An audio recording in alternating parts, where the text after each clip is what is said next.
right, y'all. We over here with the CEO, the big dog, the owner of Reasonable Plumbing, the biggest black plumbing company in Indianapolis, Indiana. And today we just here to have another conversation. Today we just gonna talk about, you know, where he came from, where he's going, what the plan for the future look like. And then we're gonna figure out some things maybe that he wants to ask me or wants to ask y'all, or you know, we just gonna talk. We're gonna have a regular conversation. And like I said the last time, it's like a pop-up truck. You never know where we're gonna be at. So today, how you doing, sir? Let's do it, my man. Good Ready? seeing you as always. Good yes, to see you too, man. Yes, sir. We're introducing this Solomon Crenshaw. And this the big dog of Reasonable Plumbing right here. Yep. And as you can see, let us see your shirts, man. Let us see your hoodies. A little dirty right now. But only dirty, man. You dirty because you get it done, right? That's right. Hey, so that's what it costs, man. That's how it go. Get it done. So let's get into some of these questions, man. Let's do it. I appreciate you having me over here by the fires. Nice, warm out here on this chilly day. It is. All right. So I got a crazy question for you. Shoot. If you could be any character other than you, who would you be? Or what would you be? And this could go from movies, basketball. You could be a tradesman. I already know. All right, let's run it. Batman. Batman? Yeah. So you a Marvel character? Man, that's a bad dude right there. All right, tell me a little bit about Batman, which may interact with what you do. Like, tell me how you and Batman are. What makes you the Batman guy? So one, I always liked Bruce Wayne growing up because he was smooth when he was himself and he was smooth when he was the hero. So, you know, I look at that, you know, Batman, people like Batman and James Bond, things like that. That character, that swag, that charisma that they carry, it's inspiring. That you can go, you know, go to the Batcave, and when you Bruce Wayne, you the smoothest person in the room, just being you. And then when you the hero, you the same way. You the smoothest person out there, and they don't even know who you are. So I really like that about him, man. And I thought that was smooth. I always like it. It inspired me to be better because he played two people, and in life we always play two people, right? We do what we do at work, and we do what we do at home, and we do what we do at family. So we always have to be two people. There's things obviously at work we can't do, and there was things just like with him at work, he couldn't do certain things. You didn't even know who he was. So being two different people, but just being himself and being the best version, I've always liked that. So man, that got to go to Gotham City, got to go to Batman. Gotham City? Okay, Batman. But you know the craziest thing with that is even the hero became the villain because people don't like that. True. So even though how does that go against you? Like, how does that make you feel? Like, even though you know that as well as you do, you can still be the villain no matter what you did, and he's the hero. That's true. Very true. But I'm gonna also go back and say this too, man. It never stopped him from being him. And at the end of the day, look how many people he saved, look how many people he helped. People are always gonna hate. So in your field, do you feel that people hate you?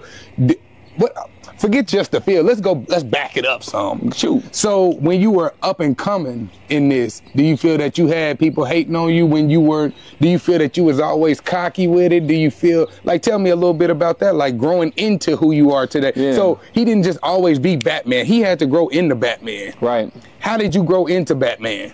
So the thing is that you have to be able to deal with the hate. It comes with the territory. Anytime you do. But how do you deal with hate when hate kills a lot of people? It do. It's hard. And it destroys a lot of homes. It destroys a lot of real good men. It's hard. It's hard. You know, hate is going to be everywhere in life. It's hard, but you have to deal with it. It's part of growth. You know, imagine if you react in a negative manner to everything that's considered hate or discomfort or dislike.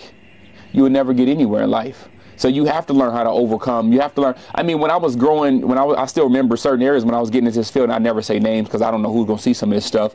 But I still remember when I was growing up in this field early on, you know, just asking simple questions. People didn't want to help me. People didn't want to see me doing better. They didn't want to see me grow because people used to always brag, oh, he's a good helper, yada, yada, because that's just... So hold on. He's a good what? Helper. And what is a helper in your field? That's what I need to know. What is a helper in your field? A person who is learning the trade. Okay. A person who comes in every day and they're learning the trade.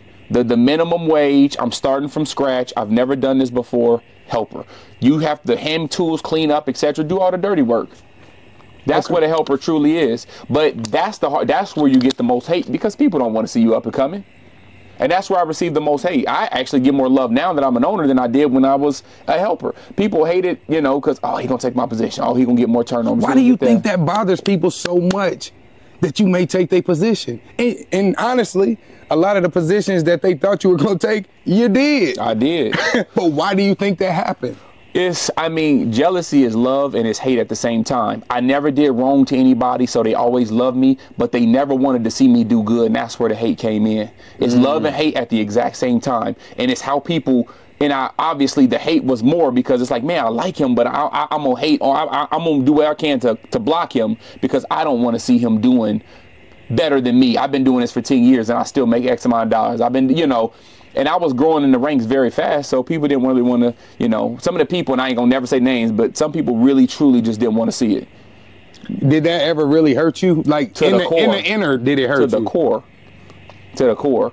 You know, times where I remember, you know, running to the back of ARS, just acting like I was a big guy, tough guy. I didn't say nothing. Ran to an empty bathroom back there and just cried my eyes out because I couldn't believe some of the stuff. It's like, God dang, you know, stuff that I thought was just innocent because I'm trying to figure out. They turned it into things that would make me look like I was a devil. Damn. Yeah, it was tough. So did you have a support system to actually help you overcome those feelings or emotions, or how did you learn to deal with those feelings and emotions? I was thankful to have certain people, you know, family members, and very few people in this industry, very few, probably 3 people in this entire industry: Jason Lee, Chris Davis, Kerry Tidwell. Let's shout out Jason Lee. Is that 24/7? Jason Lee with 24/7 Plumbing. If you can't reach us, definitely give him a call. He's one of the he's one of the most honest, trustworthy, smartest people in this entire industry. I'd say probably in the world in plumbing. He is one of the best. Jason Lee with 24/7. Chris Davis works for Carter, and yes, those are my competitors, but those are true people who have helped me become and other people as well. Chris Davis with Carter Plumbing, and Kerry Tidwell, one of the best managers I've ever had, and he has no clue to this day the inspiration and what he's done for me in my life. So those 3 people have been tremendous in my life, and I am thankful for those guys there. And I know you said it's competition, but realistically, without competition, how do you grow, and how do you even know how to better yourself if there is no competition? Because nowadays we growing up in a world full of weak men that don't like competitiveness, and being competitive is a sign of you doing me dirty, and you trying to get over on me. But in real life, I compete against you. You compete against me. If me and you go play a game of ball right now, do you just tell me, here, I'm gonna give you the ball to win, even though we got $100 on the line? Yeah, it's healthy. Competition is healthy. It's healthy for everything. You got to have goals, you know, right? I got goals. Other companies have goals. It's healthy. Okay. Competition is extremely healthy, yeah. Okay, so then let's go into this. In your field now, with the way people are, do you think they could have made it when you were developing to who you are today? Probably not. And even though that was a short time ago, that wasn't nothing but 10 years ago, really, 10, 11 years ago. So probably not. It's changed a lot. You know, the mindset has changed a lot in a lot of people. When I started, it was $11. And I'm trying to remember correctly. It may have even been 10, but I think it was $10 or $11. And when I went to go ask for a raise, I only wanted $1. They gave me a take-home vehicle, and they said, that was your raise. They gave me a take-home vehicle, and they said, that was your raise. So, I mean, you know, it was definitely a little bit tougher back then because it was the closing out, get back to work. Not everybody was in the mindset that they are now. And I'm not saying all the mindset's bad, but everybody wasn't always in the mindset that they're in now. And I know this is a little crazy, but I remember back probably about 8, 9 years ago, I remember calling you like, hey, how do I change this toilet? And you was like, do this. And I'm like, bro, I don't know how to do this. And I got fired. And attempted trying it, for sure. I remember that. To try to change a toilet. I remember that. I remember that EpiWorks. And you know, the craziest thing about that is we kind of started the journey similarly around the same time. I was running a facility in my development, but the crazy thing is, I had a guy, and his name was Byron Lynch. Byron Lynch was one of the most charismatic, the most God-fearing people I've ever met in my life. And that dude, all he ever wanted to do was teach me and make me better. And even when me and my supervisor, we went back and forth all the time. But me and my supervisor still had a great respect for each other. That was just the manliness between us. We were both strong men. So all I'm saying is that there's these small groups of people that do help you along the way, but it is very, very few that I can say honestly helped me to get where I'm at today. And it's really too, and I'm sure you did the same thing, but it's really about each one of those people that I named and shouted out has told me something that I didn't want to hear, but at the end of the day has made me better. And I'm sure you'll say the same thing. And it's the small people and taking and listening, even though, you know, listening to what the people who you know have your best interest, even if it's information that you want to hear, because somebody can't love you and allow you to do everything wrong at the same time. Part of helping somebody and truly loving them is not accepting them the way they are. If you love somebody, you don't accept them the way they are. You help them get better. And if you see them doing, and that's what those people did for me, Kerry Tilbo, Jason Lee, and Chris Davis, they loved me enough to where they said some pretty harsh things when they needed to be said because they love me. They didn't just say, hey, we accept you being mediocre. They didn't accept that. They knew what my potential was, and that's why they always held me to it. And even to this day, they still do. If I'm wrong, and I can call any of those three people, they'll tell me straight up. So that was huge for me, and it still is. Well, nowadays, where I'm at, you know, a lot of times I say stuff to people and they take it that I don't care about them or I just don't want to see them succeed. But in reality, as you just said, if I don't say some of these things to people, I don't really give a damn. Yeah. They would, if I don't tell you you're doing wrong, if I don't tell you this ain't right, then, and I allow you to mess up and be the person you are without the correction, then how bad am I? How bad would you say I was? Pretty bad. But the terrible part about that is that it's not like it used to be. And a lot of people say the old cliche thing, times have changed. Well, no, they really have. You cannot talk to people now. You got to be careful what you say. Simply asking people why they miss work or not showing up to work on time is enough is grounds for them to quit. So we live in a different day and age. Like, that's why I said it's not, a lot of people truly wouldn't have made it 10 years ago versus now, because it's way easier now. A lot of these companies kind of cater to you, give you more chances than you really deserve. So it's sensitive. Very. So people are more coddled nowadays than you were. So is that why you so hard on people? Like, not necessarily hard on people, but hard as a individual. That's where you got your hero. That's how you became the hero, because you grew up in a hard era where everything wasn't so, oh, baby, it's okay, it's all right. No, it's okay that you messed up. How would somebody tell you messed up then? It would be pretty harsh. And it wasn't always like crank out the whip, here it is, he messed up. I mean, they was going to tell you. I still remember, you know, Frank Chaney. Oh, shout out to Frank Chaney. I love Frank Chaney. Frank Chaney. Frank, for real. Frank. But for real, you know, when I was a helper, they was check Frank. They had to report how that helper doing after every job. Brandon and whoever I was with, Mike Lorenzo, how's that helper doing? You sure he doing okay? Because they work at Mr. Plummer. Mr. Plummer, shout out to Mr. Plummer. Mr. Plummer's a great place. I love Mr. Plummer. Shout out Paul Mr. Hallam, Plummer. I love Mr. Plummer. My boy. Yeah, the Hucks. I love Mr. Plummer. Yeah, they would be calling, hey, how's that helper doing? How's that helper doing? Etc. Because it was 50 ready to take my spot. 50 people in line. Even more reason now why I can continue this. I hate that we have to stick on the same topic, but this topic really does run deep.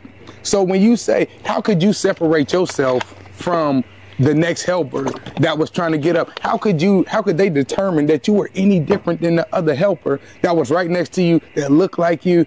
They not necessarily talked exactly like you, but they were similar to you. And it's really that it's not a lot of black men in our trades. This is a majority of white men in the trades. How did you stick out from the guys that you know really could have been picked over you? Because I knew I had no choice. It was 5 people stuffed into a 2-bedroom apartment. Every time I tell that story, man, it brings tears to my eyes. It was 5 people stuffed into a 2-bedroom apartment. I had no choice. What other choice did I have? I had no choice but to be the best at what I was doing. And if that was handing somebody tools, how would you hand them the tools? Like, would you aggressively hand them? No, before they needed them, I knew what they needed because I had paid attention. So I had no choice but to be the best because I knew Defender had 50 people. Indeed is expensive. I know because that's how I hire people off ZipRecruiter and Indeed now. Indeed and that stuff is expensive, and they never took it down. Never. So I knew at any given time to replace me was nothing, especially up $10 an hour. To replace me was nothing. So I had to be the best. at what I was doing at that time. I had to. I didn't have a choice. If it was handing tools, I had to be the best. If it was staying out late at night, I remember when I first got into the industry, I would call you because I knew you were still up. It was 11, 12 o'clock at night. And I said, yeah, I'm out here running tools and running stuff to this person. And you can recount for those days. That was 12 years ago, 10, 12 years ago. So I knew at whatever I was doing, I couldn't get in accidents when I was driving. I had to be the best at handing tools. I had to do things that I knew nobody else would do.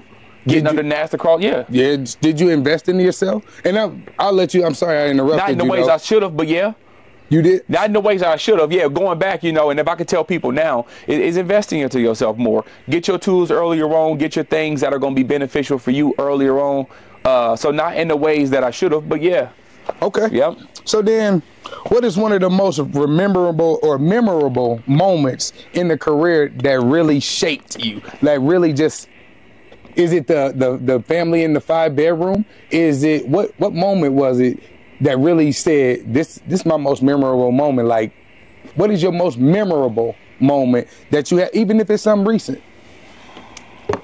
Or do you even have that? I mean, there's always things that stick out to you. I would say the moment that really put me over the edge, and that goes back to Carrie Tidwell. The moment that put me over the edge is right after when my dad died.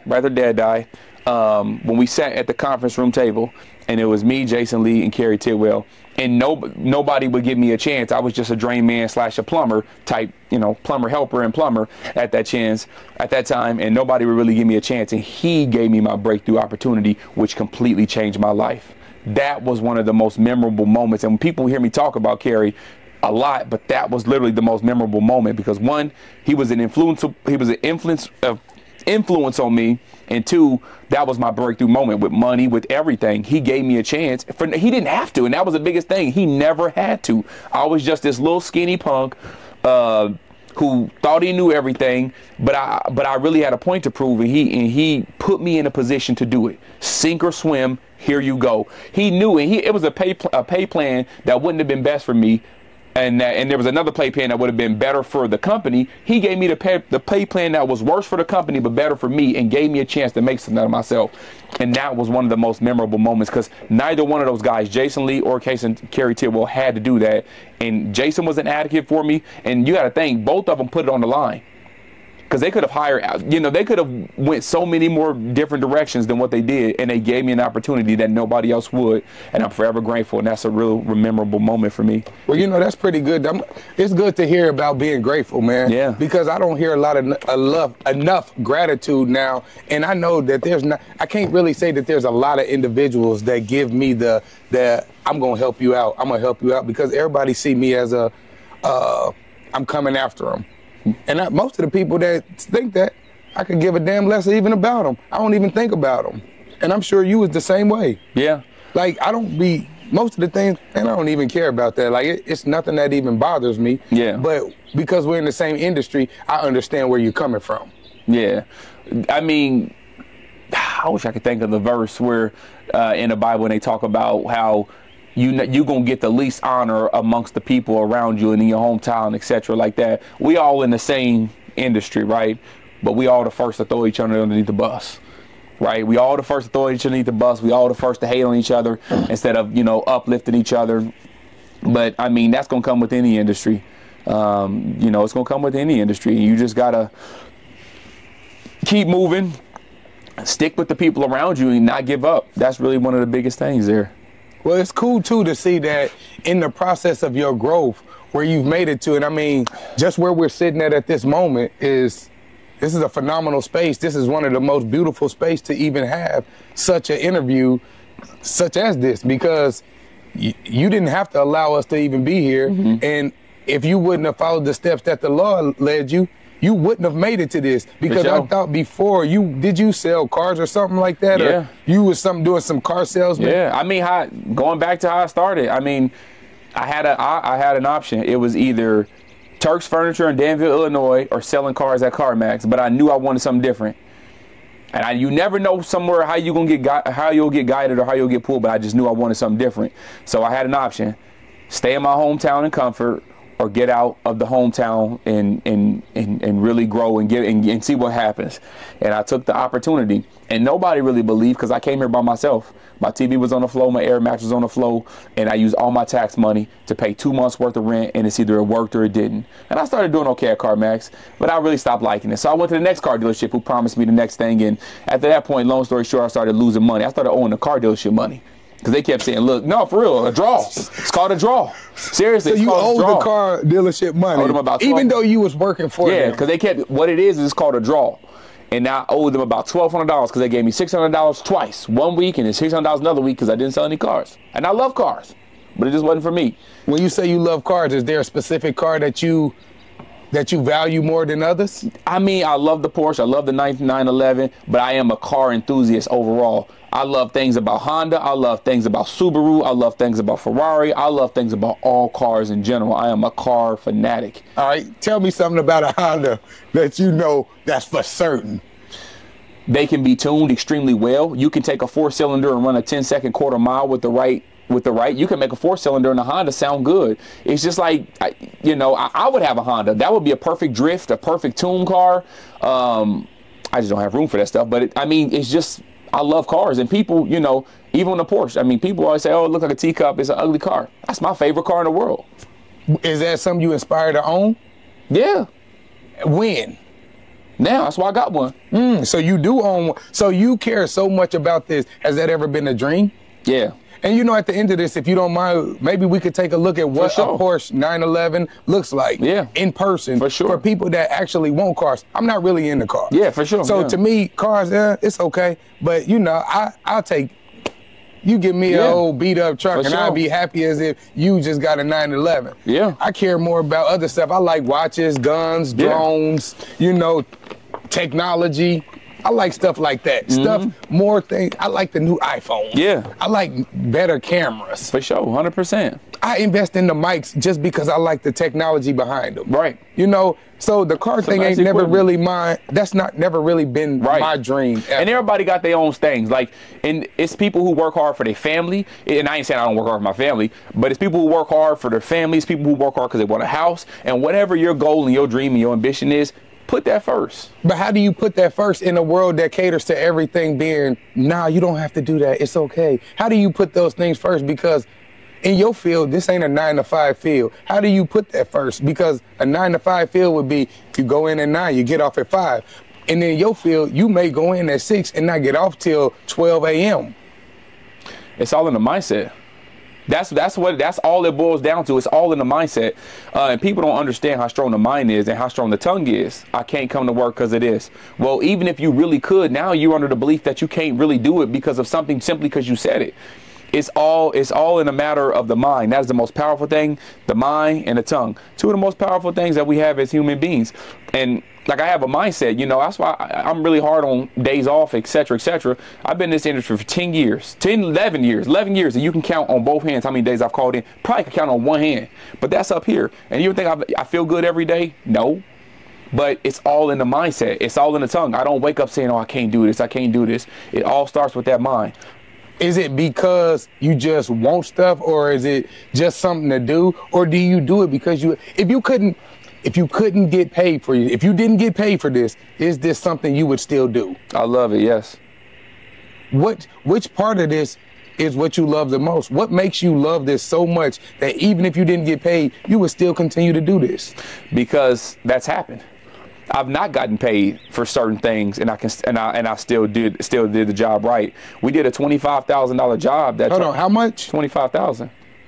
25000. Look at the net financials on it. We lost $3,000, right? There were certain aspects that I could have cut. There's certain things that and that's not the only job in business you'll ever lose money on. I've lost money on plenty of jobs that I could have cut corners on just to make something, but I don't sacrifice. So that's how you know, how do you know you would do it for no money? Because I've done it for no money. I've went back on things just to make customers happy, even though they were probably getting the best of us, to keep our reputation, to make customers happy. I can't tell you how many times we've done things at a loss just to help the next person. We've put in water heaters for free. We've done things to help people. So I know I would do it because we've done it and we continue to do it. Wow, man, that's a blessing that we do have people around here that still like that. Yeah. Because without people like you and your company, how could that little old lady that really didn't have the money because nobody taught her when she was growing up how to save or how to be financially literate? Yeah. If without people like Reasonable Plumbing or without having companies like Reasonable Plumbing, that lady may not have water. I'm sure you don't went to, or hot water. I'm sure you don't went to homes where they've been without water for days. Yeah, for sure. No, yeah, that's happened. We've done a lot of things. And my employees too, they've done the same thing. I remember Bryce just last week. Shout out to Bryce. Shout out to Bryce Ball. I remember Bryce last week. I didn't ask him to do this. He just did it on his own. He was taking a little long on the call. He went above and beyond and paid half his due bill. I didn't even know he did it till multiple days later. Shout out to Bryce. Shout out Bryce Moe. Bryce at Reasonable Plumbing. Shout out Bryce. In this industry, mentally, physically, great young man. But he went and paid half that customer's bill. I had no clue. And this was not no cheap bill. Helped that customer out. He knew that customer didn't have it. And went and paid half it. I had no clue he even did it. And paid half that man's bill. So it's a mindset that's not just on me, but it's on my guys too. Now we don't just run around paying everybody bill, etc. We still got to make money, but it's like God put it in your heart when you know when it's time. You just know when it's time. But the Lord say what you do in private, he rewards you openly. Yeah, opening, yeah. So even at that moment, though Bryce did it in private, nobody knew. I'm sure something's happened to Bryce in between time or happens to Bryce that snowballs the effect of what Bryce did for that one moment. Yeah, for sure. In private. In private. And that's the good thing about how the Lord works is that everybody complains about, oh, the Lord this, the Lord. But in reality, we all have free will of how it works. And then the Lord really does bless you in ways that you know. I mean, like I was just explaining to you, I got a speaking engagement. Yeah. That's coming up this Thursday. Shout out to Hope Plumbing. Yeah. They gave me an opportunity to speak at a prep school. Yeah. And I never would have thought that I would have been speaking from a 9th through 12th grade level in front of nobody ever in my life. If you would have heard this 10 years ago, you would be like, get out of here. Because there's certain things that are just on people, and you know, I know your passion is helping people, so it wouldn't surprise me. But it surprised me. Yeah. It surprised me because I know you always call me the pastor and everybody always talking about I'm always preaching, but I don't know what else to do. Yeah. I don't know what else to do, but because I constantly do and do and do and do, even when nobody's looking, I'm preaching. Yeah. And that's why the Lord now is starting to open up the doors that people will see. What you do, yeah. And it's like, it's the same thing in work. It's the same thing in everything. Those doors will be open as you continue to, follow the rules, be a good human being, and do what you're supposed to do. Okay. So, tell me something you feel like you are not good at. Well, there's a lot of things I'm not good at, but one of the biggest things I would say is this. I mean, we've been working on trying to get, and that's kind of sharing good advice because we live in a generation to where I assume a lot of people don't care to hear it. We live in a generation where it doesn't really take talent now to be successful, but people don't really want to hear true good advice. They would rather you not tell them nothing. So I hide it. I hoard it. I don't say anything. You've been asking me to do this for a long time, and kind of forcefully today we just did it. But that's one of the, it's spreading the word, giving advice, etc. Because I feel like we just live in a generation where a lot of people just don't want to hear it. They just don't, and whether it be true or false, I don't know. But I've got that stigma on me that's I pass. I ain't gonna even waste my time. I ain't gonna do this because I ain't gonna get that extra word. I ain't gonna do this. I ain't gonna pull this person to the side because I just feel like people don't want to hear it.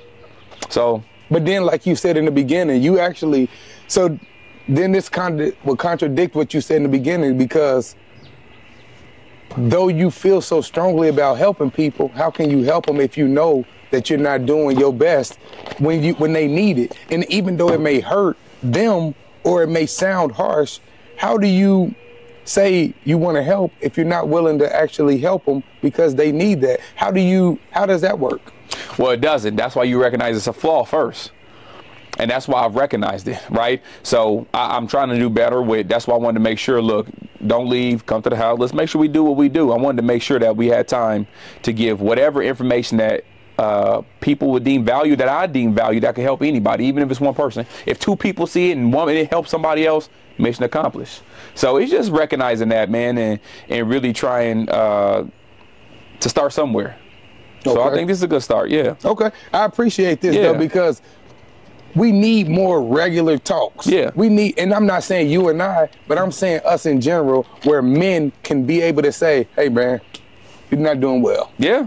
And I need you to know that you're not doing well. Yeah. I was actually listening to my cousin, Clifton. Yeah. Cliff had a whole thing on Instagram the other day venting about how sometimes you got to pull somebody to the side. Yeah.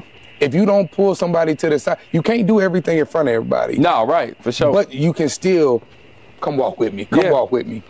You and I need to talk. And it may hurt you. Yeah. It may make you not like me. Yeah. However, if I don't say that, would I be helpful? No. Okay? Yeah. That whole term accepting people the way they are, can't do So it. if I was doing wrong, would you tell me? Got to. Why would you tell me versus not telling somebody else? It's a little easier to tell people you're more comfortable with when society has placed this image that you got to be on social media showing your ass. You got to be on social media doing this. That's the only way you're going. That's the only thing people care about. Because if you look at what gets the most views, come on, what is it? The girl walking around at the gym who can't help but turn around. You know, the girl. But honestly, I like to see it. I mean, even though it's foolishness, I get it, but I'm just saying there's no talent behind it. Not only is there just not no talent behind it, but that's what's captivated people. Not truth, not honest truth, how you got where you at. Yeah, I'd rather listen to a scammer who got a lot of views, got a lot of followers, than somebody who's got any followers but gonna tell you the truth. So that's what I mean. Okay. Yeah. Okay, cool. Well, that's good to hear. So let's go in here and see. In 10 years, what do you think your field gonna look like in about 10 years? What do you think the plumbing industry is gonna look like? Do you think it's gonna look any different other than, I know you've heard that recently they're going to start doing away with atmospheric water heaters, standard electric water heaters, and you're gonna be performing with either tankless, high efficiency things such as tankless and hybrid units. Yeah. Other than those instant things that's coming up within the next 3 to 5, what about the next 5 after that? Like, what do you think this field's gonna look like? Do you think robots or AI is gonna come in and take your job? Too far from that. You know, AI is not coming to your house to diagnose the leak in the ceiling. AI is not coming to your house to, you know, to see what's going on with your sewer and give you the right advice. But how can you tell me that that's not gonna happen? How can you confirm that? I'm not saying at some point in life that, for starters, there are systems that are just too old, right? That, you know, a robot's not coming in. I'm not worried about in 10 years a robot coming in and diagnosing your system and properly doing it and properly having the conversations. That's just not happening right now. But in 10 years, the vision that I see in this industry, I just think it's going to change as far as what people are using, how they're using it. You're going to get new water lines. You're going to get new connections. And I don't see too crazy of a change, but parts I do see that's going to change significantly. I think we're going to have a lot of things that can help customers too. I just looking at this new tool the other day, and it's going to be easier for everybody to use. It literally looks like this water bottle, but now in the lining process, you know, you line a sewer, like you stick a little bladder in it and it expands, and there's all these things that go around it. Now they're making it to where it's like a water bottle on wheels. You just roll it in there, and this thing just like painted. Now it's lined. So hold on. Yeah. So you telling me now I can take it maybe from a clean out? Or yeah, ain't no digging. In lining, they make lining now, but it's a difficult process. They're making it so smooth where you as the person, all you have is this water bottle on wheels, and it's half the size. You get it in there. There's no long process. Put your your material in, and it starts spraying the pipe, coat it, and now you got like an epoxy on the pipe, and it's lined. But what if the pipe was broken or collapsed? Then if it's collapsed, you can't. But if it's still standing, now you got a hole. You know what a cast feel like? That's what it's going to do to the inside of your pipes now. And I don't need, all I got to do is start slowly pulling it back while it's doing that. Job done. So I think it's going to be a lot of tools, and that can save customers money, because if something I can do and I can save time and money, now I'm turning that over to my customers. What makes you invest? So is it just because you have a business that you invest in the tools? If you didn't have a business, would you invest into the same type of equipment? If your company didn't have it that you work for? Yeah, I would say a lot of things. Maybe not everything, but I say a lot of things that, you know, you should really try your best to have all your stuff. It's just going to help you out for the future in whatever endeavors you decide to get into. So name some basic things that you feel every service plumber should have, no matter what. They should have some of these basic things. Pretty much all hand tools that you can find. You can't have too many tools. So any hand tool that you can use, even if you think you won't use it, from all the way from a magnifying glass to channel locks, any hand tool, every hand tool out there you should get. Just get it. You're gonna need it at some point. So that's really one of the most basic things, just hand tools. Okay. Everybody need that. Every hand tool you can come up with. Well, what hand tools do you need? Get them all. Okay. Okay, cool. Make it simple. Is that just the most basic, or what about as far as drills and stuff like that, ProPress, stuff like that, Yes, hand tools are one thing, and your power tools are a different thing. So obviously between power tools and hand tools, you should make it a mission to get all of them that you possibly can, even the ones, especially ones you think you don't need, because those will be the ones that come in handy the most. So all power tools that you possibly can, all hand tools that you possibly can, and that generally sums it up. Now, are there small things out there? Yes, but the biggest thing is all hand tools, all power tools. Just keep that in mind. Okay. Obviously, you know you're never going to have... Dogs barking. You're never going to have them all, but as many as you can. Okay. All right, and before we get out of here, I got a couple more questions, but I do want to get back to the ass. The asses on Instagram. When you open up, do you think that those things are distracting you from your purpose? Or do you think that when you see those, you can still focus on looking at this ass and then get back to your purpose? Or do you think that those things like that are bigger distractions? Yeah, I think it can distract a weak man from his purpose. And what would you consider a weak man, though? Most younger men.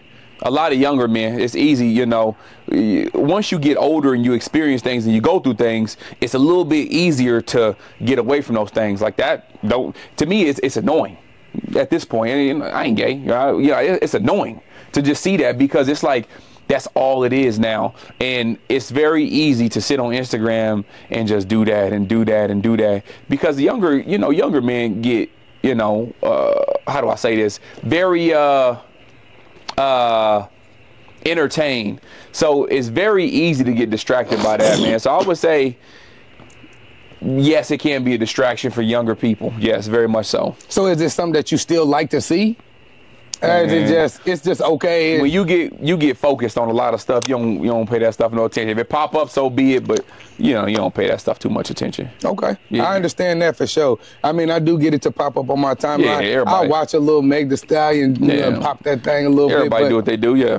But most of the time, I'd rather watch something funny. Yeah, funny memes, yeah. But then I also watch a lot of things. Like, I listen to a lot of sermons. I listen to a lot of motivational things. I was just listening to a Les Brown on the way to this, because Les Brown is one of those guys that, Les Brown got a lot to say. He said he was a door-to-door salesman. And being a door-to-door salesman, I tried to be a door-to-door salesman working at Kirby. Me and one of my cousins before, we tried to do door-to-door salesman. I was working at Kirby, and I was trying to knock. Do you want to buy a vacuum? No. Do you want to buy a vacuum? The only thing that stopped me from still doing door-to-door sales was that I figured out I can make money doing more by jumping in to do something else. Yeah. But in reality, everything that I've always did came back. Yeah. I remember working at Sears. I was selling ellipticals. Yeah. I had no idea that to this day I was a salesman. Yeah. I never thought I was a salesman because some things I forget. Yeah. I asked you a lot of different times, hey, what happened when I was a kid? Yeah. I don't remember. Yeah. Because my mind done got so far away. I get so hyper laser focused on where I'm at now that I don't always remember what happened then. Yeah.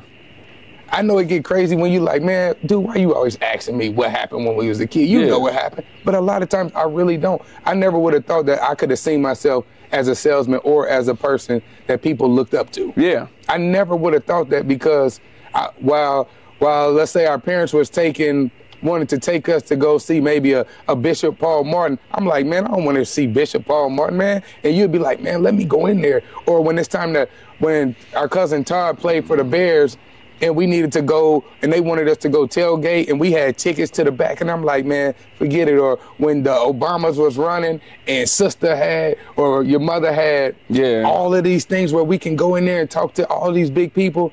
I didn't realize that even though I didn't walk in my purpose at that time, that I would still be back in my purpose, which is I'm a speaker. Yeah. I'm a speaker more than anything. I remember we was at Hooters.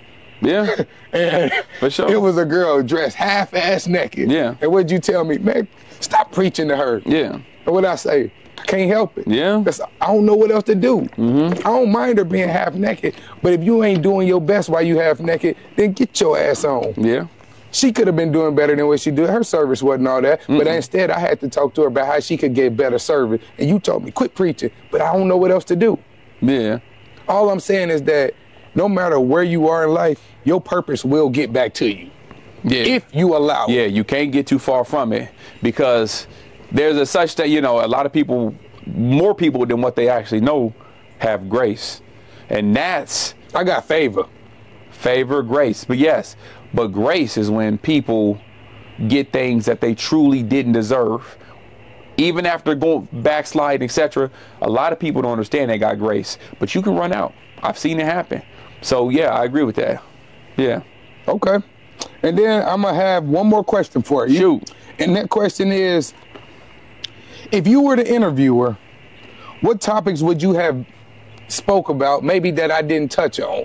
Or if there was something that you would have wanted to talk more about, what could I have done differently to make this better for you?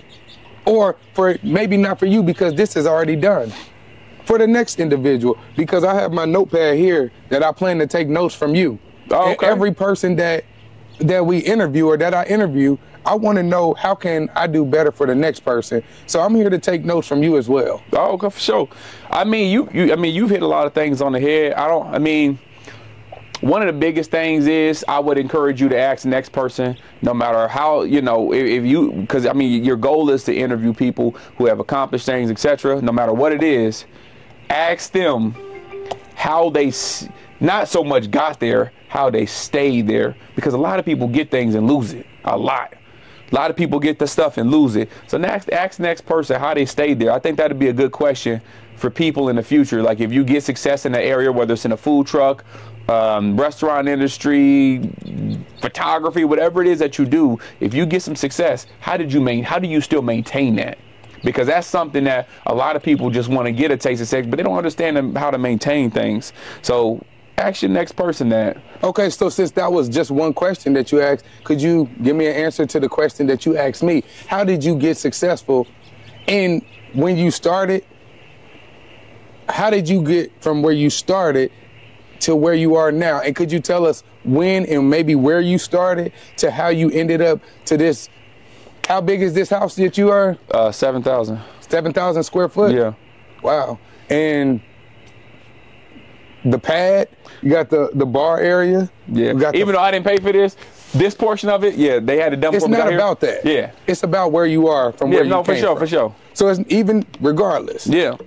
How did you get from maybe where you started? I see you got like 5 vans out on the streets. We got a few out there. So being the biggest black-owned plumbing company, and this has nothing, this is no disdain to any of the white plumbers. Yeah. It's just being a black man.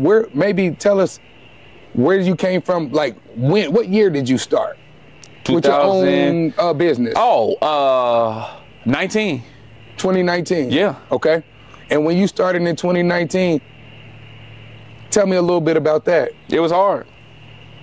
It was hard. It was real tough. And I know a lot of people when they start business, that's the most cliche answer in the world. Oh, it was hard. No, it was hard. It was tough. I remember, and this ain't just because, but I remember there was a time I was working in a maintenance park, and I used to cut open walls and damage the pipes just so you can have. P.S. This was not at anybody's house. This was not at anybody's house. This was at a place that people needed to fix stuff, but they just refused to anyways. This was not at a customer's house. This was at a rundown facility that would not fix anything under any circumstance. Just FYI, this was not that. Yeah, it wasn't that, but I used to tear up stuff just so that you could have work to fix it. How did that feel at those moments when you didn't have work, that somebody was still doing what they could to make sure your business never failed? No, it's always good to have a good support system. I mean, always going back, if you look at this, we were, you know, we had just bought our first house shortly after I started my business. It was a couple years later, but I mean, you gave me, this is my first job ever we ran, you gave it to us. Right? The very first job in business. Now we are a 7-figure-a-year business. Amen. The very first Amen job. to that, man. Yes, sir. The very Amen first job. You know, so it's keeping your support system close, because you gave it to us. You never said, let me get a commission, let me get a kickback. I had a 1995 van with a transmission that only got me to 2 calls. 2. It got me to the job you gave me, and it got me to the second job I ever did. It got me to those 2 calls, and that's it.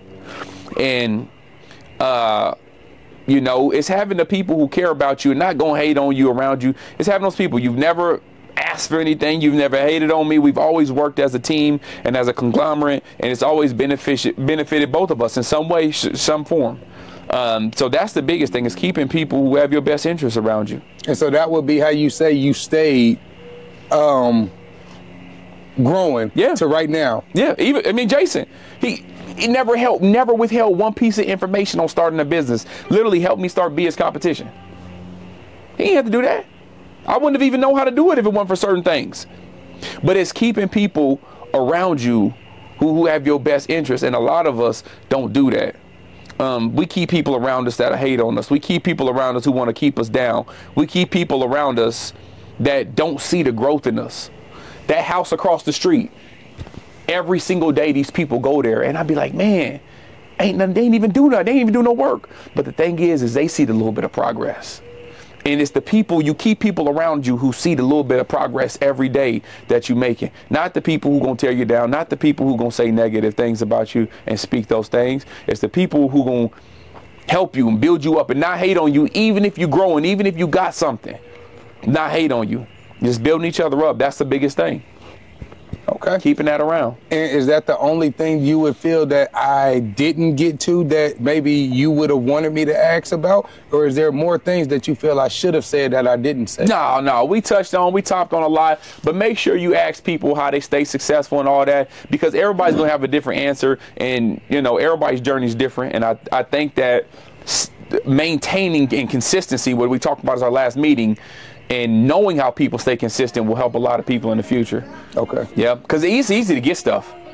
It's hard to maintain it. So. Okay. Yeah. Well, reasonable. Yes, sir. Another one. Another one. Thank you, sir. Shooting from the hill. Shooting from the hill.